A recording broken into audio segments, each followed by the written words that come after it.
Bonjour à tous, bienvenue sur SVM6 pour ce tutoriel numéro 85. Et donc on va procéder à la mise en place du logo. Alors la mise en place et également la mise en forme, puisque ce logo est exactement adapté à la forme du pneu ici sur la face extérieure, la face intérieure. Donc voilà, j'ai modélisé les logos, je les ai collés de côté.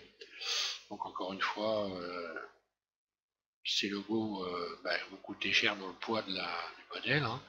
Donc soit vous les mettrez, soit vous ne les mettrez pas, ce qui ne vous empêche pas de faire la roue complète correctement, de la mettre de côté éventuellement pour le jour où vous avez un processeur qui permet de changer les roues, hein, d'avoir des roues plus lourdes. Donc c'est quand même intéressant à modéliser de toute façon. Alors je vous conseille vivement de le faire et puis éventuellement de mettre la roue de côté et d'en faire une plus légère. Voilà, donc vous êtes censé avoir donc créé ce logo que j'ai renommé moi. Alors j'ai une chose que je ne pense pas faire souvent dans les tutos, hein, mais ça va de soi de nommer les objets, hein. Ici, il faut à chaque fois penser à renommer vos objets parce que quand vous allez aller les chercher ensuite, euh, ça sera quand même plus facile. Donc à chaque fois, moi je renomme les objets évidemment. Et donc ça c'est une chose commencée. Donc vous avez modélisé votre logo ici, donc on l'a mis sur le bureau. Et puis on va procéder à cette mise en place. Donc là je vais déjà supprimer celui-là, supprimer l'ensemble. Et je me dis bah je vais laisser après tout, pourquoi pas. Donc vous allez chercher votre logo, je vais cacher la caméra comme ça, voilà. Vous allez chercher votre logo, je vais mettre dessus par exemple. Alors, donc là, maintenant, vous pouvez faire ajouter.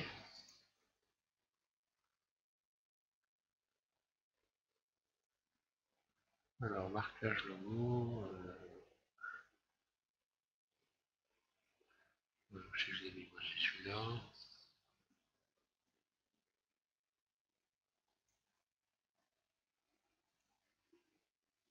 Logo Michelin 2, voilà. Donc là, on va le mettre évidemment en vue de face. On se met en vue de face. Vous contrôlez bien que votre logo, son centre soit bien positionné. Ensuite, vous allez faire R. Appui gauche, vous relâchez. Vous allez ici, taper 90. Et là, vous faites sur X et sur Y. Voilà, sur Y. Là, vous pouvez commencer. Alors, le logo se situe ici sur cette partie-là du pneu. Donc là, je vais déjà lui appliquer une rotation. Et faire une mise en place comme ça, à l'aveuglette, approximative.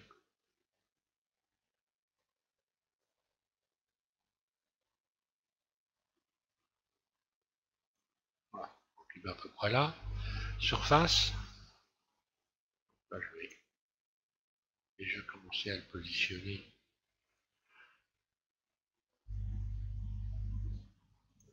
Bon, il faut savoir que le pneu, par la suite, il va être divisé en 8 parties.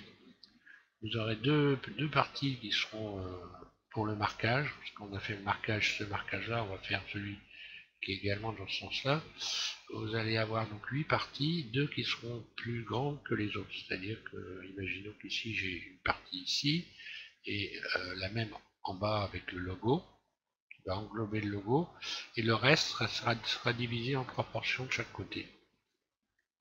Voilà pour ce marquage-là. Alors là, poignée de déformation, je vais aller chercher, et puis le frein, j'appuie sur Shift, donc, je vais aller chercher ici la forme, l'arrondi qui est ici, cette courbe.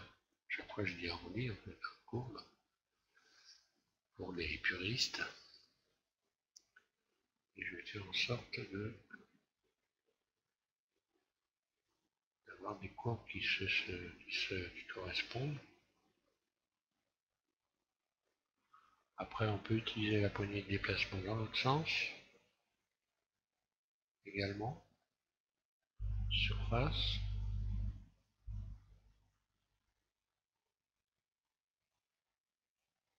Voilà, vous ajustez votre logo comme ça. Et ensuite, vous allez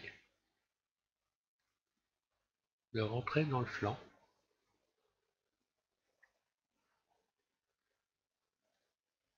Alors maintenant, on regarde bien si on est correctement positionné partout. Je peux le remettre un peu sur la gauche.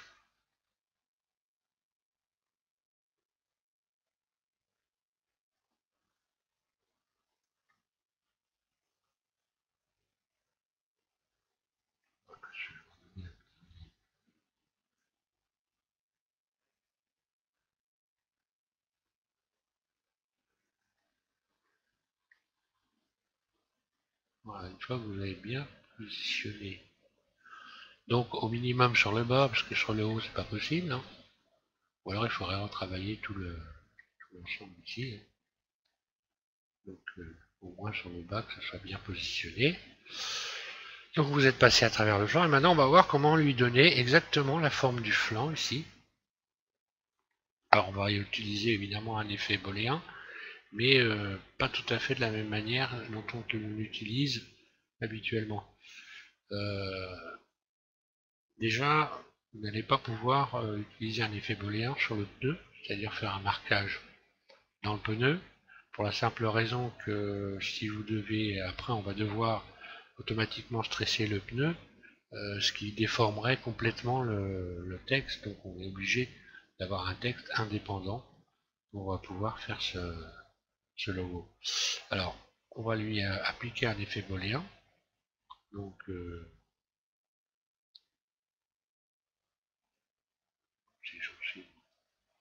voilà, ici, modificateur, booléen, et là je vais lui appliquer un effet booléen sur l'ajout, sur le flanc pneu, parce que j'ai renommé donc mes flancs, flanc de pneu. Je vais attendre un peu, voilà ce qui se passe. Là on voit qu'il a pris exactement la forme ici. Donc je vais appliquer.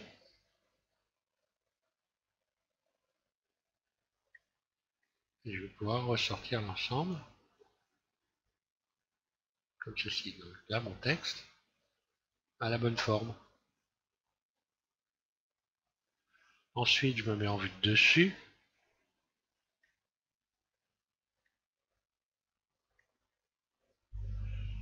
Mode Edit, mode transparent, et je vais retirer tous les vertices qui sont de l'autre côté, qui eux n'ont pas la forme. Donc B, en mode transparent surtout, vous sélectionnez tout l'arrière, et vous allez supprimer les vertices X, vertices, ce qui nous donne en fait la plaque complète avec la bonne forme, ce qui fait que quand je vais épaissir cette plaque, elle aura la bonne forme exactement de l'autre côté du pneu, de la même façon. Donc maintenant, il suffit d'avoir évidemment tout sélectionné. A, sélectionnez votre l'oreille. Donc évidemment, il faut faire ça avec. Sinon, on sélectionne également le pneu.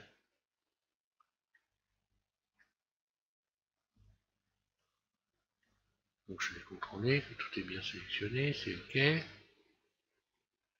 Extrude. Poignée de frein, et là je fais vraiment une très légère extension. Parce qu'il faut que ça corresponde à l'épaisseur du pneu qui en réalité n'en a pas. Donc quand vous allez arriver de l'autre côté, il ne faut pas que ça vous fasse un gros marquage grossier. Donc là, il ne faut pas se tromper parce qu'après, pour resélectionner l'ensemble, ça va être difficile évidemment, vu l'espace. Hein. Donc voilà, je fais une petite épaisseur. Comme ça. Et je vais pouvoir maintenant l'incruster dans le pneu. et surtout ne pas toucher à la sélection, que si on doit revenir ici en mode edit pour retoucher l'épaisseur, bien laisser ça sélectionné comme c'est, voilà, ça vous permettra de retoucher l'épaisseur par la suite. Je vais l'incruster dans le pneu.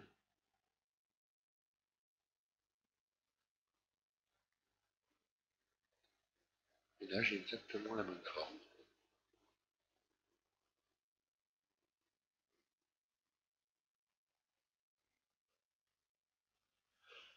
Maintenant je l'ai appliqué une texture. Alors pour la texture, tout simplement ce que j'ai fait, hein, j'ai pris la texture du pneu que j'ai emmené donc sur Photoshop, j'ai Photoshop ou peut-être un autre logiciel, et vous l'éclaircissez.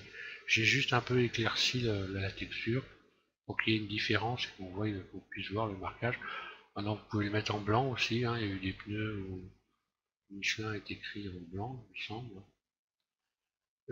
Donc je vais aller chercher cette texture, plus,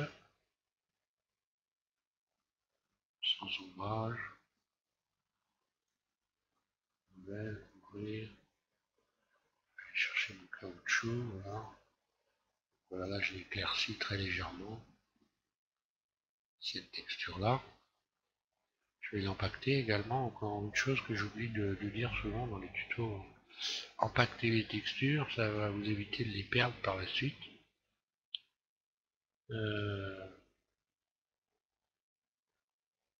Et puis, donc ici, je vais sélectionner le normal, comme le pneu.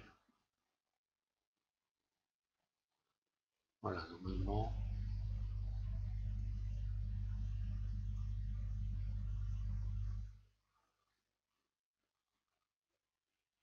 d'accord, j'ai oublié de la signer évidemment. Voilà, j'ai plus tellement le choix, donc il faut regarder si de l'autre côté ça le fait. Hein. Normalement, il n'y a pas de raison. Si tout est bien visible. Voilà. Et donc, je reviens ici, je sélectionne tout, assigner.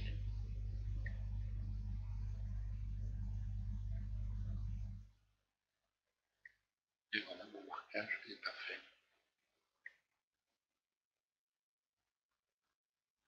Alors pour la face inverse, vous sélectionnez votre logo.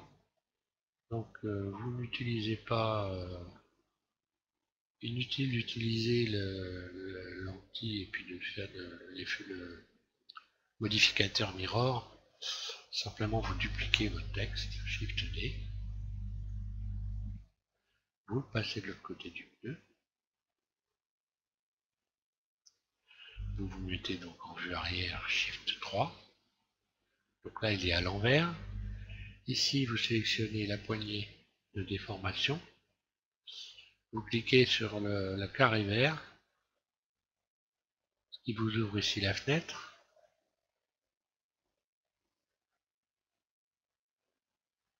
et là donc ça correspond à Y, et là à la place de 1 vous allez taper -1, ce qui va renverser complètement le texte. Un clic gauche, et là vous n'avez plus qu'à le repositionner, rotation.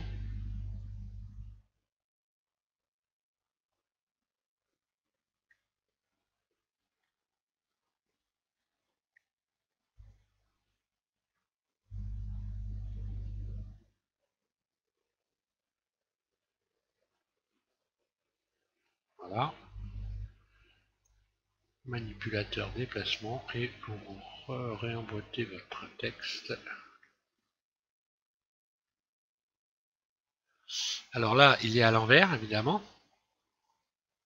Donc il va falloir faire la même chose en vue de côté. Et le renverser également, d'ailleurs j'aurais dû, oui. Voilà, donc là il est à l'envers.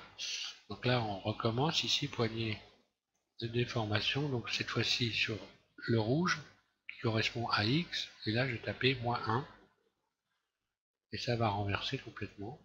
Voilà. Maintenant j'ai plus qu'à ici replacer mon texte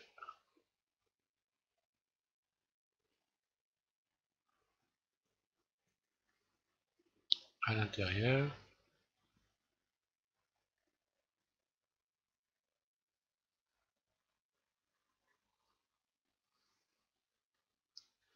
Ensuite, vous sélectionnez les deux.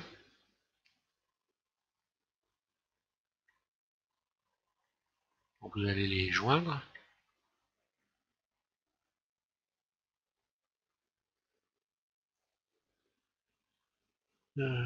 Alors, je retourne dans le tableau.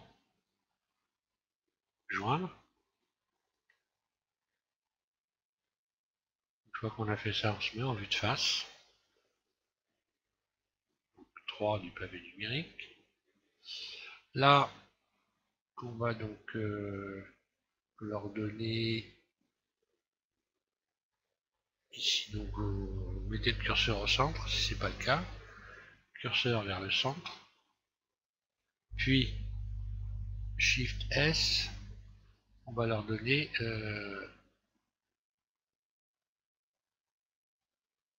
on va donc modifier l'origine, oui. On va modifier l'origine, ici définir géométrie vers curseur 3D. Géométrie, curseur 3D. Shift D, on duplique le tout. Puis rotation. Et vous pouvez placer mon deux logo comme ceci. Voilà, vous avez vos 4 logos qui sont bien placés correctement. Moi je vais les supprimer puisque je les ai déjà. Moi, je les ai déjà mis en place.